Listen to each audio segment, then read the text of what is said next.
সালাউদ্দিন সাহেব এই আন্দোলনে দিল্লি থেকে আমাদের সাথে, দিল্লি না থেকে শিলং থেকে দিল্লি বললে তো তোমার কন্টিনিউয়াসলি আমাদের সাথে যোগাযোগ করেছে, পরামর্শ দিয়েছে, অনেক কথা বলছি, এখানে বলছি না।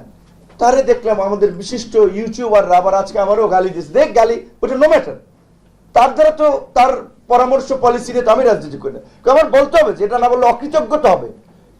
2 লাখ টাকা করে বোধহয় 3-4-8 লাখ টাকা দিয়েছে ছাত্রদের, সরাসরি তাদের কাছে পৌঁছানো হয়েছে, তাদের মোবাইল কিনে দেওয়া হয়েছে, তাদেরকে আপনার পৌঁছে দেওয়া হয়েছে। 5ই অগস্ট কেন্দ্রিক একটা রাজনৈতিক ঐক্য তৈরি হলো, এখন সেটা নানান কারণে বিভাজন তৈরি হয়েছে। আর তৈরি হওয়াটা স্বাভাবিক, কারণ 5ই অগস্ট লক্ষ্য ছিল হাসিনাকে পতন ঘটানো। এখন হাসিনার পতন ঘটেছে, এখন সবাই যার যার পলিটিক্যাল আদর্শ নিয়ে কর্মসূচি নিয়ে রাজনীতি করবে, স্বাভাবিকভাবেই সবাই ক্ষমতায় যেতে হবে।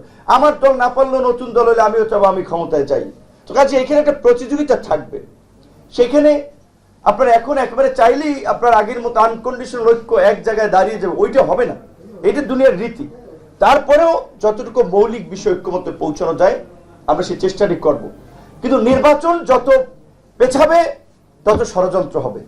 এখন দেখেন নির্বাচন কোন দল ব্যক্তি দেরিতে চাচ্ছে, কারণ ধর আমার দিয়ে যদি এক্সাম্পল দেন, এই সরকারের সব উপদেষ্টা তো ব্যক্তিগত আমাদেরকে চেনে, আমাদের কন্ট্রিবিউশন আছে, তারা জানে, তো আমাদের এটা মূল্যায়ন করে, সচিব ডিসিএসপি সবাই এটা মূল্যায়ন করে, কারণ আমাদের জানে যে স্যাক্রিফাইসের ফলেই আন্দোলন বা তারা এই অবস্থানটা এসেছে।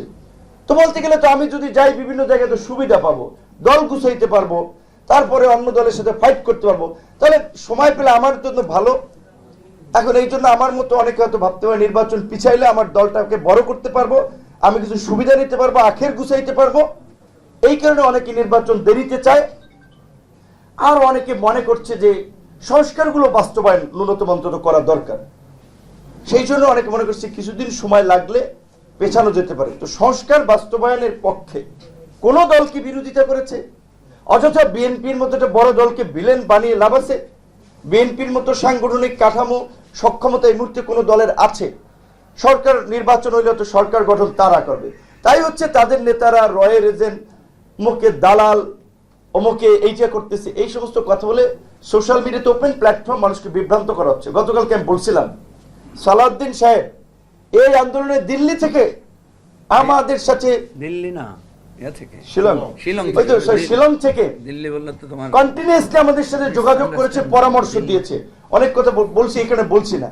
তারে দেখলাম আমাদের বিশিষ্ট ইউটিউবাররা আবার আজকে আমারও গালি দিচ্ছে, দেখ গালি, ওটা নো ম্যাটার, তার দ্বারা তো তার পরামর্শ পলিসি নিয়ে তো আমি রাজনীতি করি না। আমার বলতে হবে যে এটা না বললে অকৃতজ্ঞতা হবে।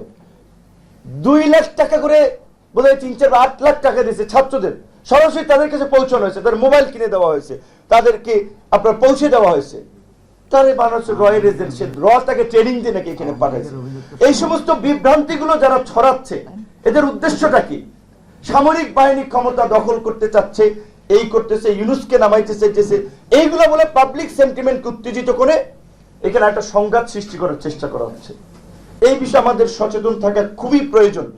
এবং আমি যেটা বলছি, আমরা যেটা বলতে চাই, রাজনৈতিক সরকার বিএনপি তো অলরেডি স্ট্যান্ড ক্লিয়ার, বন্দরের প্রশ্নে তারা এটা সঠিক মনে করে না, করিডোর দেওয়াকেও তারা সঠিক মনে করে না। সুতরাং বিএনপি নির্বাচিত সরকার আসলেও তো আশা করি এই বিষয়ে সিদ্ধান্ত নেবে না। তাহলে অন্তর্বর্তীকালীন সরকার, যেটা 4টা আমাদের জাতীয় সংলাপ হয়েছিল, 15ই আগস্ট সরকারি ছুটি থাকবে কি থাকবে না, যখন হিন্দুদের দুর্গাপূজা সেটি কিভাবে নির্বিঘ্নে করা যায় সংলাপ হয়েছিল, আপনার ভারতের অপপ্রচার নিয়ে সংলাপ হয়েছিল সবাইকে ডেকে। তাহলে বন্দর করিডোরের মতো স্পর্শকাতর বিষয়ে রাজনৈতিক দলগুলোকে একটু ডাকা যেত না, একটু আলাপ আলোচনা করা যেত না? আমরা প্রফেসর ইউনূসকে সম্মান করি, তার প্রতি আমাদের অগাধ শ্রদ্ধা ভালোবাসা, কিন্তু তার পুরো ক্যাবিনেটে একটা পলিটিক্যাল লোক নেই। রাষ্ট্র একটা বড় পলিটিক্যাল প্রতিষ্ঠান, এটা সমাজকর্মী, এনজিও কর্মী দিয়ে রাষ্ট্র চলবে না। রাষ্ট্র চালাইতে হলে রাজনীতিবিদদের দরকার আছে।